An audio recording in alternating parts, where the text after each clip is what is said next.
बिस्मिल्लाहिर्रहमानिर्रहीम। अस्सलाम वालेकुम। जैकब न्यूज़ सां मां आहियां आबिद अली मंगरियो।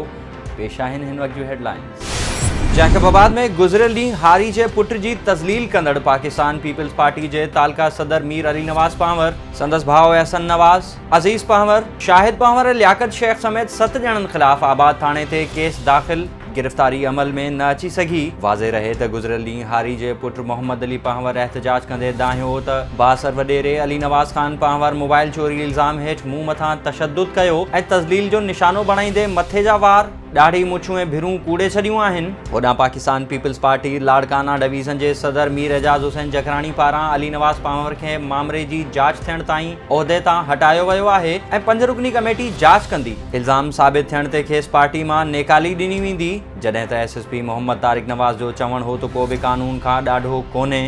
जवाबदारनि जी गिरफ़्तारी लाइ टीमूं जोड़ियूं वयूं आहिनि।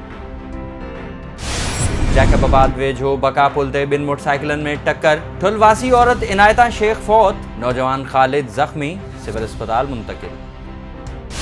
जैकबाबाद में 5 ॾींहं अॻु गाहपिड़ी वेझो क़तल थी वियल सैयद असलम शाह जा क़ातिल गिरफ़्तार न थी सघिया। वारिसनि जो औरतुनि ऐं ॿारनि समेत क़ुरान पाक खणी लगातार 4थे ॾींहुं बि जवाबदारनि जी गिरफ़्तारी लाइ सिटी पुलिस ख़िलाफ़ एहतजाज। क़ौमी शाहराह ते रेलवे फाटक बंदि करे औरतुनि जो एहतजाज। इत्तला ते SHO सिविल लाइन पहुची मुज़ाहिरीन सां ॻाल्हियूं कयूं। मुज़ाहिरीन पारां रोड खोलण खां जवाब ॾियण बाद पुलिस खेनि सिटी थाणे ते खणी आई। जैकबाबाद में 9 ॾींहं अॻु कोयटा खां जैकबाबाद ईंदे लापता थी वियल ॻोठ खंडो ख़ान जखराणी वासी 17 वरियनि जे नींगर सिराज अहमद मेरेटो जे वारिसनि संदसि अग़वा जो शक ज़ाहिर करे छॾियो। प्रेस क्लब आॾो नींगर जी बाज़ियाबी लाइ एहतजाजी मुज़ाहिरो। नींगर जे वारिसनि जो चवणु हो त 9 ॾींहं अॻु नींगर कोयटा खां वेगन ते जैकबाबाद पहुतो, जंहिं बाद गुम थी वियो आहे। असांखे शक आहे त नींगर अग़वा थी वियो आहे। खेसि बाज़ियाब कराए घर भातियुनि में पखिड़ियल बेचैनी ख़तम कई वञे। होॾां सिटी पुलिस जो चवणु हो त नींगर बाबति अञा पक न आहे त हू जैकबाबाद पहुतो या बलूचिस्तान में ई लापता थी वियो आहे। जांच करे रहिया आहियूं। गढ़ी खैरो में ख़ानगी स्कूल जे प्रिंसिपल मोहम्मद सलाह मलकानी पारां दोदापुर जे सहाफ़ी अली नवाज़ मलकानी खे धमकियूं ॾियण ख़िलाफ़ गढ़ी खैरो तालका यूनियन ऑफ जर्नलिस्ट पारां ज़ाहिद गुल अबड़ो, सागर भट्टी, दरिया ख़ान बिरोही, फारूक पलाल ऐं सनाउल्लाह बिरोही जी अॻवानी में एहतजाजी मुज़ाहिरो कयो वियो। सहाफ़ी अॻवाननि ख़िताब कंदे चयो त अली नवाज़ मलकानी पारां नौजवान उस्ताद सां संदसि स्कूल जे प्रिंसिपल मोहम्मद सलाह मलकानी पारां खेसि जिनसी तौरु हीसाइण ख़िलाफ़ ख़बरूं हलायूं त मोहम्मद सलाह मलकानी संदसि मथां ॾमरजी पियो आहे। जेकॾहिं सहाफ़ी अली नवाज़ मलकानी खे कुझु बि थियो त संदसि ज़िम्मेवार ख़ानगी स्कूल जो प्रिंसिपल हूंदो। गढ़ी खैरो में क़ौमी अवामी तहरीक पारां शहर जे बुनियादी मसइलनि जे हल लाइ जबार सिंधी, ग़ुलाम मुस्तफ़ा जमाली ऐं ॿियनि जी अॻवानी में एहतजाजी मुज़ाहिरो कयो वियो। क़ौमी अवामी तहरीक जे अॻवाननि जो चवणु हो त गढ़ी खैरो में नादरा ऑफिस जे क़याम, डिग्री कॉलेज ॾियणु, पीअण जो मिठो पाणी ऐं गैस जी फराहमी लाइ असांजी तहरीक गुज़िरियल 8 महीननि खां जारी हुई, जेका लॉकडाउन सबबु मुतासिर थी आहे ऐं असीं अॼु खां ॿीहर तहरीक हलाइण जो आगाज़ कयूं था। गढ़ी खैरो शहर जे बुनियादी मसइलनि जे हल ताईं ही तहरीक जारी रहंदी। मटियारी में ॻोठ हनीफ़ कलोड़ो वासण मुस्मात निरमा उर्फ कज़बानो घरू तकरार तां क़तल, ॾेर ऐं सोहरे मथां क़तल जो इल्ज़ाम, जवाबदार फरार। मक़तूला जे वालिद ख़ालिद कलोड़ो जो चवणु हो त धीउ खे संदसि ॾेर हाकिम ऐं सोहरे इसाक़ गोलियूं हणी क़तल कयो आहे ऐं असांखे इत्तला बि जवाबदारनि ई ॾिनी आहे।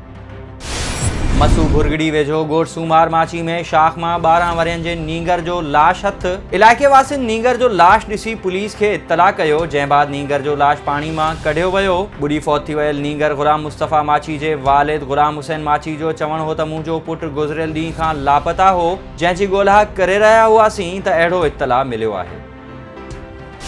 हयात पिताफ़ी वेझो ॻोठ सोनू पिताफ़ी में 3 वरियनि जो मासूम नींगर ज़ुल्फ़कार पिताफ़ी घर अॻियां वांदड़ वाटर कोर्स में ॿुॾी फौत। ॻोठाणनि ॿार जो लाश कढी घर पहुचायो त संदसि घर भातियुनि में कोहराम मची वियो। घारो में हथरादू लोड शेडिंग ऐं वाधू बिलनि खां तंग थी शहरी रोडनि ते निकिरी आया। के इलेक्ट्रिक ऑफिस आॾो धरणो, नारेबाज़ी, बिजली जी अणएलानियल हथरादू लोड शेडिंग ऐं नाजाइज़ ॻरा बिल उमाणनि ख़िलाफ़ एहतजाज कंदे शहरिन अशरफ मला, लाला थईम, आरिब मला, अब्दुल करीम मला ऐं ॿियनि चयो त के इलेक्ट्रिक पारां शहरिन खे बग़ैर रीडिंग जे ॻरा बिल मोकिलिया पिया वञनि ऐं लोड शेडिंग बि आज़ार करे छॾियो आहे। आला अख़्तियारियूं नोटिस वठी घारे वासियुनि सां थींदड़ ज़ुल्म जो अज़ालो कनि। मसू भुरगड़ी में नालियों ऐं गटर उथलजी पिया। हैदराबाद तालके बाराड़ी जी इंतजामिया डेप्यूटी कमिश्नर जा हुकुम थुॾे छॾिया। इम्कानी बारिशनि जे ख़दशे सबबि इंतजामिया खे नेकाल वारे निज़ाम खे बहितर बणाइण ऐं बंदि थियल नालियुनि खे खोलण जूं हिदायतूं ॾिनियूं वयूं हुयूं, जिन ते अमल न थी सघियो आहे। ही हुयूं हेडलाइंस। पनवाकिल में 2 ॾींहं अॻु तालका अस्पताल में वियम दौरान माउ ऐं ॿार जे फौत थियण ख़िलाफ़ फौती औरत जे वारिसनि पारां एहतजाज कयो वियो आहे। वधीक तफ़सील ॿुधाए रहियो आहे पनवाकिल खां माजिद महेसर। बिल्कुल असीं हिन मौजूद पनवाकिल प्रेस क्लब लॻ गुज़िरियल 1 ॾियार वॻ में ॻोठ सादिक साखानी जे ॻोठ मां जेको औरत ऐं ॿार जो जेको यम थियो उहो पनवाकिल तालका अस्पताल में यम थियो। पनवाकिल जी इंतज़ाम जी लापरवाही सबबि उहो ॿई ॿार समेत जेको आहे संदसि माउ बि फौत थी वई, पर सदमे में संदसि उन ई औरत जी 50 सालनि जी माउ बि फौत थी वई हुई। अॼु पनवाकिल प्रेस क्लब वाॾो हुनजो सियासी ऐं समाजी धुरियुनि पारां एहतजाज कयो आहे। अचो त हुन खां पुछूं त हुनजो छा चवणु आहे। असांजी इहा अपील आहे त असांजो हक़ कयो वञे, इनकारी कई वञे।